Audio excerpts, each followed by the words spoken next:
आई एक जानी यही जाड़ के मौसम में तड़पो तारी। अरे कैसे हो? आ कहा तारी कि सुनतानी एगो बात हमार क दिना कि ये हो नाना दो के भैया आहो नाना दो के आहो नाना दो के भैया किया हो नाना दो के भैया आहो नाना दो के आहो नाना दो के भैया तदेही पाडा लदारा जैया आहो नाना दो के भैया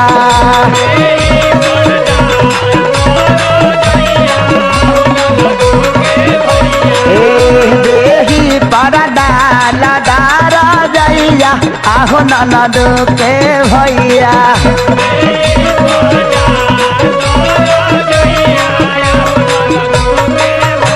आहो नाना दो के भैया आहो नाना दो के आहो नाना दो के भैया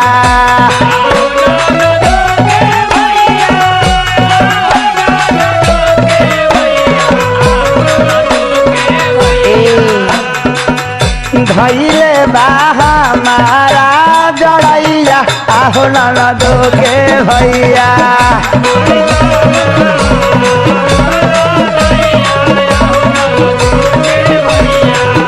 धैले बाहा मोहर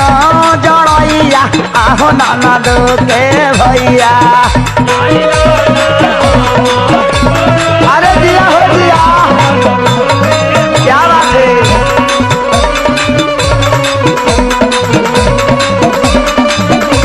अरे धीरे पतर की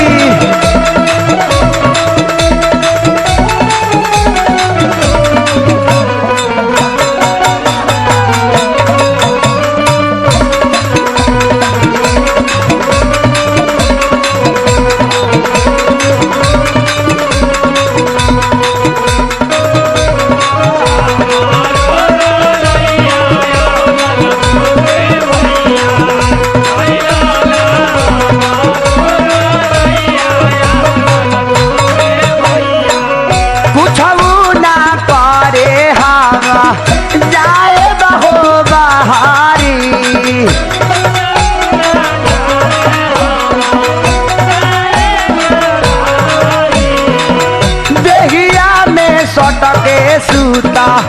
बहे शीतलहारी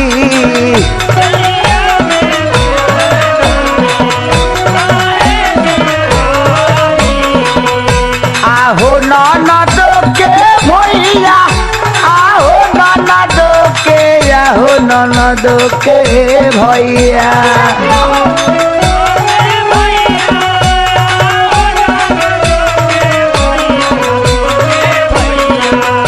आहो नाना दो के भैया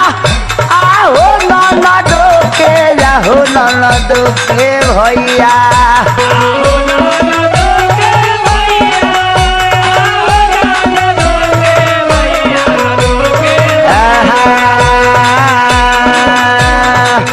खुला बाटे अपनई मरैया आहो नाना दो के भैया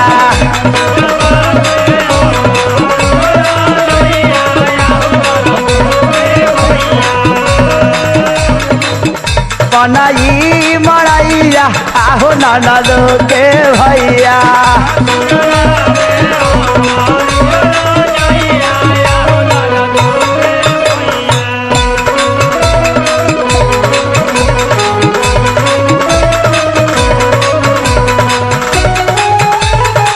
अरे बाप रे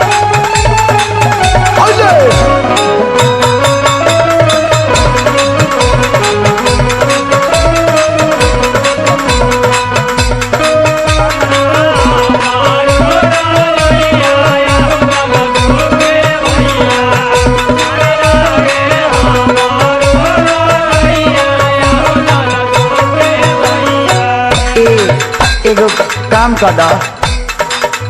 कवनो उपाय करके देह बारा माद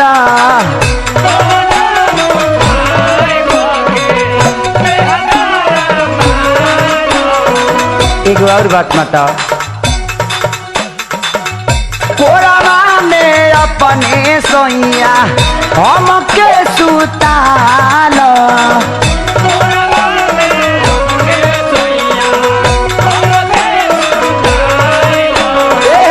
कोरावा में अपने सोइया हमके सुताल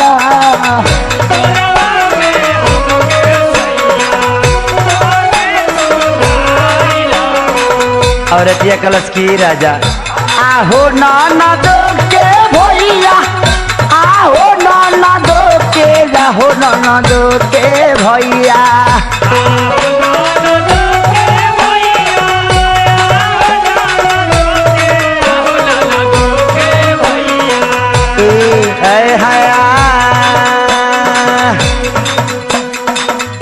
बड़ा जोड़ा बाहे पूरा भैया आहो ननद के भैया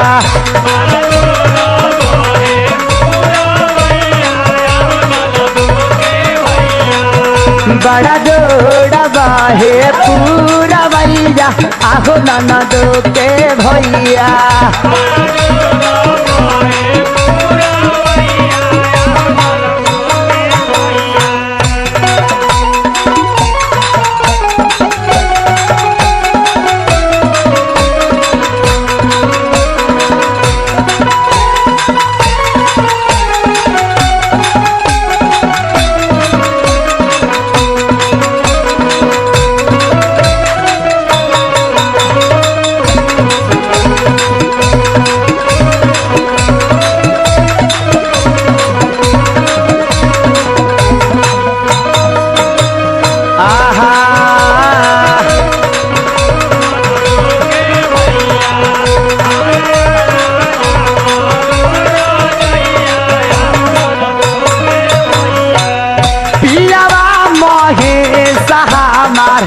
देह थारा थारा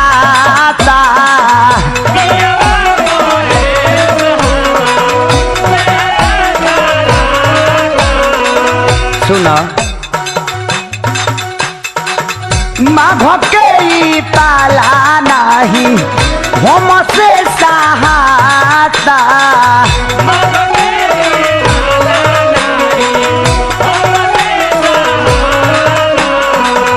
माघ के ताला नहीं हमसे सहाता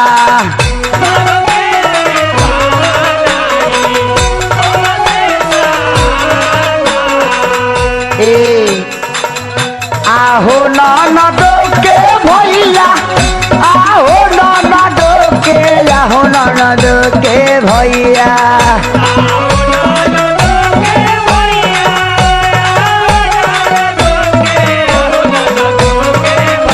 आहो ननद के भैया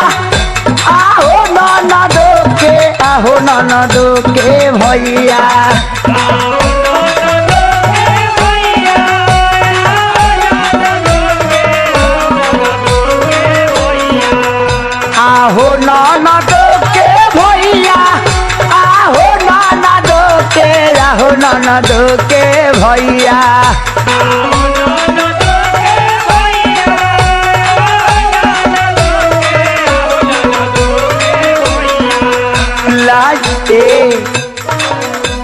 ऐसा करा 40 शादी के सुरेश जी के मिठाई खिया दला लाई दाल भली के मिठाइया एहो ननद के भैया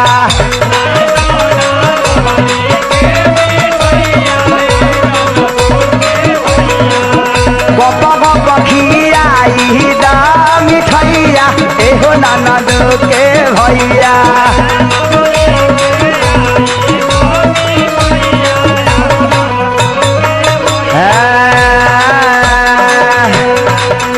आहो ननद के भैया आहो ननद के आहो ननद के भैया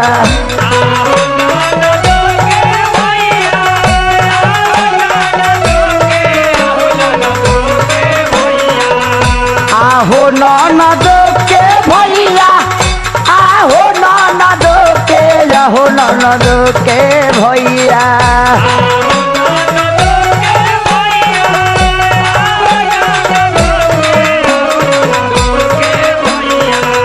हमके बढ़ा दहना रजैया आहो ननद के भैया